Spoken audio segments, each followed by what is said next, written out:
Salut à tous! Aujourd'hui je vous retrouve pour une nouvelle revue produit et on va parler de la marque Urban Decay. Je pense que vous connaissez tous plus ou moins la marque, notamment grâce aux Naked Palettes, dont on parlera un petit peu plus tard dans la vidéo, mais pour l'instant on va commencer avec les deux produits pour le teint que j'ai à vous présenter. Donc le premier produit, c'est une base de teint qui est la Pore Perfecting. Donc c'est une base de teint que j'ai adoptée dès la première utilisation. Elle a une texture super douce, elle vient bien combler les pores et faire une peau lisse d'apparence. Et évidemment, elle va prolonger la tenue du maquillage. Donc je l'utilise dans la plupart de mes maquillages de soirée, puisque si vous me suivez un petit peu, vous savez que les bases de teint, j'aime beaucoup ça, mais uniquement pour les maquillages de soirée. Je vous conseille toujours de ne pas les utiliser au quotidien, puisque elle a pour effet de combler les pores et donc d'empêcher la peau de respirer. Si on l'utilise au quotidien, on peut voir apparaître des imperfections à long terme. Donc si vous avez une soirée spéciale, vous avez un maquillage un petit peu plus sophistiqué, la base de teint est indispensable, mais au quotidien, une bébé crème suffit. Le deuxième produit que j'ai à vous présenter, c'est un correcteur de teint, et il s'agit du Concealer Pencil 24/7. J'ai été très déçue par ce correcteur, non pas par sa qualité, puisqu'il est couvrant, il couvre bien les imperfections. Au niveau texture, il ressemble un peu au stick anti-cerne de Clarins que j'avais beaucoup aimé. Par contre, il a une texture assez grasse, donc je le conseillerais plutôt pour des peaux sèches. Mais là où j'ai été vraiment déçue, c'est sur la quantité de produits qu'on a à l'intérieur, puisque je l'ai acheté par internet et en voyant le crayon, je pensais qu'il était télescopique, qu'on pouvait sortir du produit en tournant quelque part, et en fait pas du tout. En fait c'est juste un crayon et la mine dépassait, et une fois qu'on a utilisé la mine, il n'y a plus de produit. Donc moi je suis en train de le creuser avec mon pinceau pour récupérer vraiment toute la quantité de produit, mais je trouve que pour le prix, il n'y a vraiment pas assez de matière dans ce produit. Si c'est moi qui n'ai pas trouvé comment on utilisait ce produit, dites-le moi en commentaire, n'hésitez pas. Le produit pour le teint suivant que j'ai à vous présenter, c'est évidemment un blush, puisque vous le savez, j'adore les blushs. Et il s'appelle Afterglow, que j'ai dans la teinte fétiche. C'est un rose assez quotidien. Moi j'adore la couleur, je trouve qu'elle fait hyper naturelle, et en même temps si on en met un peu plus, ça peut aller avec un look de soirée. J'ai beaucoup aimé la texture de ce produit puisque c'est une poudre, mais elle a une texture extrêmement onctueuse, donc elle vient se fondre vraiment très bien avec les produits teints qu'on a déjà. Donc elle va faire un effet très naturel. On va maintenant parler des produits pour les yeux que j'ai testés, en commençant tout de suite par une base paupière. Je pense que vous connaissez également toute cette base. C'est évidemment la Primer Potion, que j'ai en version originale, mais qui a été déclinée en 3 autres teintes. Donc il y a une version anti-âge, une version satinée qui ressemble un peu à la couleur Sin de la Naked Palette numéro 1, et il y a une 3e teinte qui est un petit peu plus foncée, et celle-là est transparente alors que la 3e teinte est un petit peu plus foncée, il me semble. Donc comme la base teint, je l'ai complètement adoptée, je l'adore, je l'utilise dans tous mes maquillages. Je trouve qu'elle est vraiment super parce qu'elle fonctionne avec tous les fards à paupières, même les fards d'une autre marque, ce qui n'est pas valable pour toutes les marques. Souvent les marques font des bases qui fonctionnent mieux avec les fards de la même marque, c'est pas le cas de celle-ci. Elle fait tenir le maquillage plus longtemps, et surtout je trouve qu'elle unifie vraiment la paupière, donc elle nous donne vraiment carte blanche pour venir travailler nos fards. J'ai encore pas trouvé mieux que cette base paupière. Si je suis complètement fan de la base paupière Primer Potion, ce n'est pas le cas pour le produit suivant que je vais vous présenter. Donc c'est un eyeliner gel de la gamme Perversion qui se présente dans un petit pot, et le produit est à l'intérieur. On vient le chercher avec un pinceau biseauté pour l'appliquer en liner.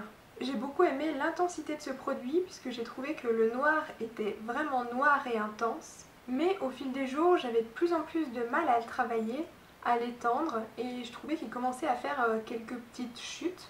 Il s'émiettait lors de l'application jusqu'au moment où il est devenu complètement sec dans le pot et donc inutilisable. C'est le problème avec ce genre de contenant, puisque à chaque fois on l'ouvre complètement et les bactéries ont le temps de rentrer et de venir sécher le produit. Donc celui-là n'a pas échappé à la règle. Ce qui est dommage puisque j'adore l'eyeliner en gel comme ça, mais bon.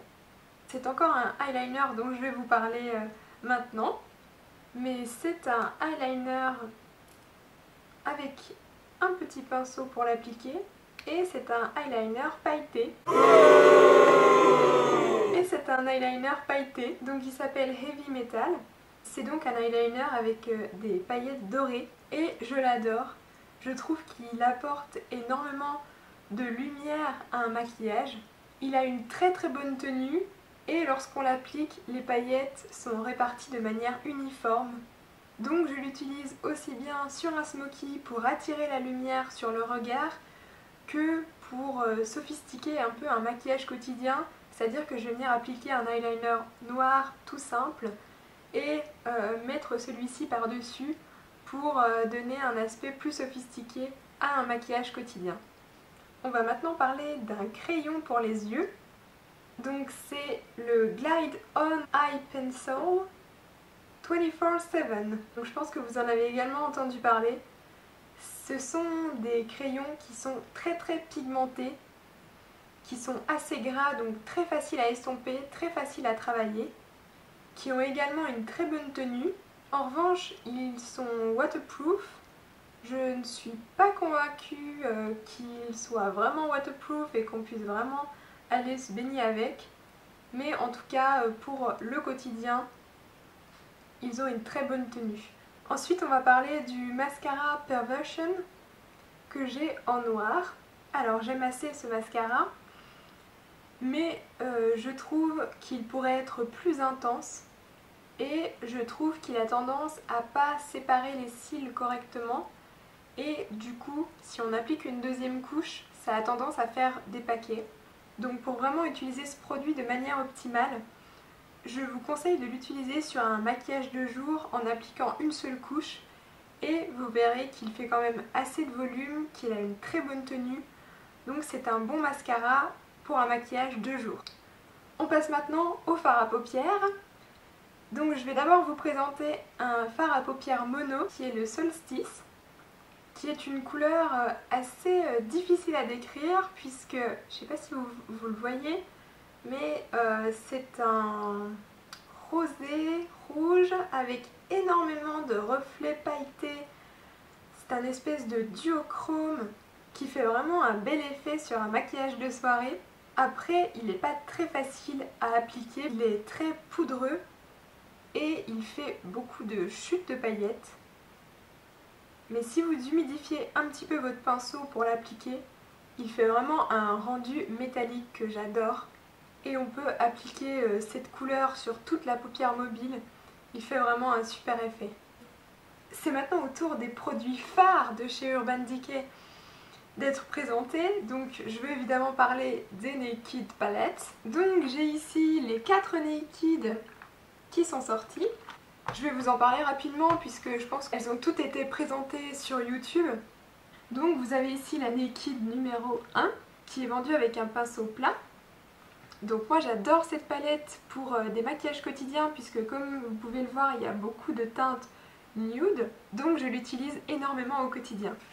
Elle contient majoritairement des couleurs chaudes qui donc iront bien sur toutes les couleurs d'iris.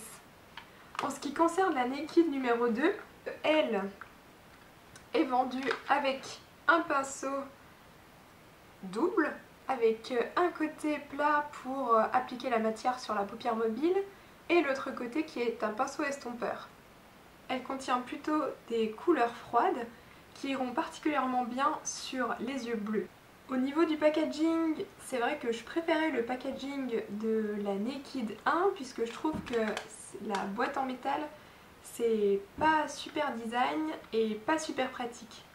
Puisque vous voyez la mienne est pas mal marquée à force de la transporter. La Naked 3 se présente dans le même packaging que la Naked 2. Il est juste un petit peu froissé sur le dessus. Donc celle-ci est également vendue avec un pinceau double, le même que dans la Naked 2 je crois. Et elle contient plutôt des teintes rosées. Donc c'est une palette que je déconseille généralement aux yeux bleus, puisque c'est assez dangereux d'utiliser des couleurs rosées sur les yeux bleus, mais vous pouvez néanmoins réussir à faire d'excellents maquillages avec cette palette. On arrive cette fois à la petite dernière de chez Urban Decay, qui revient à un packaging aimanté comme la Naked numéro 1 et à un emballage plastique, donc beaucoup moins fragile je pense que les Naked 2 et 3.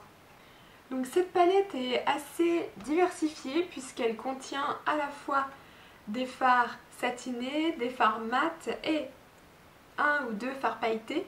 Et donc ce sont plutôt des teintes assez foncées puisque c'est une palette qui permet de faire des maquillages smoky. Elle est également vendue avec un pinceau double, donc avec un côté estompeur et avec un côté pinceau boule pour venir à l'intérieur du maquillage, venir placer une couleur sombre à l'intérieur juste sur l'angle externe et donner donc cet effet smoky. Comme toutes les palettes, la qualité des fards est irréprochable. Ce sont des fards extrêmement poudreux mais très pigmentés. Les qualités de ces palettes sont vraiment uniques puisqu'elles sont extrêmement pratiques. On peut en emmener une seule en voyage et on pourra faire à la fois des maquillages de jour, des maquillages de cocktail ou des maquillages de soirée avec une seule palette. Je ne saurais pas dire laquelle je préfère puisque j'utilise vraiment les 4 palettes au quotidien. Je vais toujours piquer une ou deux couleurs à droite à gauche dans chaque palette. En tout cas, ce sont des valeurs sûres, vous pouvez les emmener partout avec vous, vous ne serez jamais déçus. Vous avez sans doute remarqué que dans cette vidéo, je ne vous ai pas parlé de produits lèvres puisque j'en ai testé un seul et c'était le gloss qui était vendu à l'époque où je l'ai acheté avec la Naked numéro 2 et je n'ai vraiment pas aimé ce gloss, donc du coup j'ai un peu de mal à racheter des produits lèvres de cette marque là. Donc si vous avez des conseils à me donner, n'hésitez pas à les laisser en commentaire, je serai très contente d'avoir votre avis. Voilà, donc c'est fini pour cette revue Urban Decay, j'espère que ça vous a plu, que je vous ai donné les beaux conseils, que je vous ai bien aiguillé sur le choix de vos produits. J'espère vous retrouver bientôt dans une nouvelle vidéo. Bye!